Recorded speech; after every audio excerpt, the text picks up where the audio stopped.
नमस्कार, मैं Divya Mittal Venus astro में आप सभी का स्वागत करती हूँ।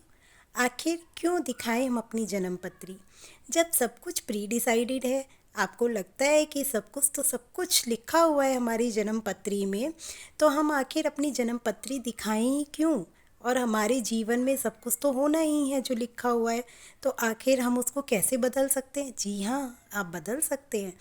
आप जानते हैं कि एस्ट्रोलॉजी में क्या कमाल है? आपकी जन्म पत्री आपकी एक एक चीज़, आपका व्यक्तित्व, आपकी जो परेशानियां हैं या आपका जीवन कैसा चलेगा, वो सब कुछ आपकी जन्म पत्री के इन 12 राशियों में, 12 भावों में और 9 ग्रहों में समाहित है।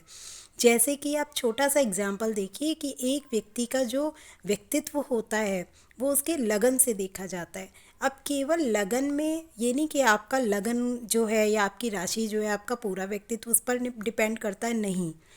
लगन पर, अगर आपका कर्क लगन है और उस पे जितने भी प्लैनेट्स की दृष्टि पड़ रही होगी, या आपकी जो राशि भी है या उस लगन पे जितने ग्रह बैठे होंगे, उन सब का जो भी स्वभाव होगा वो आपके व्यक्तित्व में कहीं ना कहीं उजागर होगा। और आप सोचिए, उन सब से मिलकर आपका एक व्यक्तित्व निकल कर आएगा। अब ऐसे में पंडित जी के पास जब आप, या किसी भी एस्ट्रोलॉजर के पास आप जब जाएंगे अपनी पत्री लेकर, तो वो आपके व्यक्तित्व को एक निगाह में पढ़ लेगा कि आपका व्यक्तित्व कैसा है, आपको गुस्सा कितना आता है, आप कितने इमोशनल हैं, या आप किसी काम को कितना करने की कितनी लगन से आप किसी काम को करते हैं, या आपको बीमारियां किस तरीके की आ सकती हैं लाइफ में, या आपके कौन से रिश्ते आपके लिए बहुत खास है, या कौन से रिश्तों में आपकी नोक झोंक होती है, खटपट होती है। तो ये सब कुछ ना आपकी जन्म पत्री बता देती है। अब आप सोचिए, मैंने जैसा बोला कि आखिर हमें पत्री दिखाने की ज़रूरत क्या है जब सब कुछ तो लिखा हुआ है। अगर कोई ग्रह खराब है वो हमें खराब ही फल देगा। जी नहीं, जब हमें पता चलता है कि हमारा कोई ग्रह खराब है, तो हम उसके उसके अनुसार जो भी उस ग्रह से रिलेटेड रेमेडीज़ हैं उनको अगर हम करें, भगवान की पूजा अर्चना या मंत्र भी होते हैं या और भी चीज़ें होती हैं जिनसे उन ग्रहों को सुधारा जा सकता है। सबसे सरल तो मैं अगर आपको कहूँ कि हर ग्रह से कोई ना कोई रिश्ता जुड़ा हुआ है। जैसे चंद्र क्या है? हमारी माँ है। सूर्य हमारे पिता, गुरु हमारे टीचर, और पत्नियों के लिए गुरु उसका पति होता है। उसी तरीके से शुक्र क्या है? पति के लिए पत्नी है। और वैसे शुक्र अगर हम देखें तो वो हमारी लग्जरी, पैसा, रुपया, धन दौलत, ये सब कुछ हमारा शुक्र है। अब क्या रह गया? आपका मंगल देव रह गए। मंगल का संबंध आपके छोटे भाई से होता है।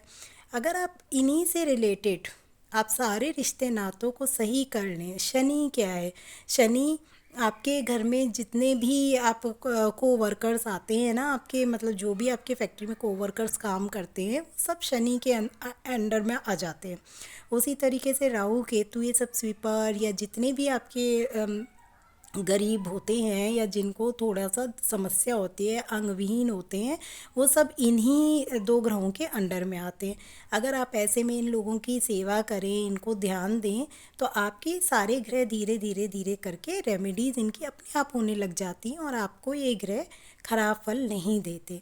तो अब आप समझ गए ना कि मैं क्यों चाहती हूँ कि आप अपनी जन्म पत्री को दिखाएं। जन्म पत्री को दिखाकर आप अपने जो ग्रह खराब हैं उनको सुधार सकते हैं, और जो ग्रह आपके अच्छे हैं और वो आप गलती से बिगाड़ रहे हैं, तो आप पता कर सकते हैं कि कहीं वो ग्रह थोड़े से कमज़ोर तो नहीं हो रहे, आप उनको और अच्छा कर सकते हैं। और इसीलिए आप अपनी ज़िंदगी को एक नई दिशा दे सकते हैं। बच्चे अगर आपके पढ़ने में मन नहीं लगा रहे हैं या उनको डिप्रेशन की समस्या अभी से हो रही है, तो इन सब की रेमेडीज़ आपको एस्ट्रोलॉजी में भी मिलेगी। अगर आपको दवाइयों का असर नहीं हो रहा है तो भी ये एस्ट्रोलॉजी आपको एक उपाय बताती है। हाँ, दवाइयाँ कीजिए, बट एस्ट्रोलॉजी के थ्रू अगर आप करते हैं तो उनका फल आपको बहुत अच्छा मिलने लगता है। एस्ट्रोलॉजी बेसिकली आपको भगवान के बहुत समीप लेकर जाती है, और भगवान ही सब कुछ हैं। वही एक ऐसी ताकत है जो हम सबको उबार सकता है। उससे ऊपर मैं नहीं मानती कि कुछ है दुनिया में। हाँ, हमारे कर्म हैं, तो कर्म से ही तो सब कुछ है। तो कर्म अगर आपकी अच्छी दिशा में होंगे तो नेचुरल है आपके आधे से ज़्यादा ग्रह तो ऐसे ही सुधर जाने। धन्यवाद।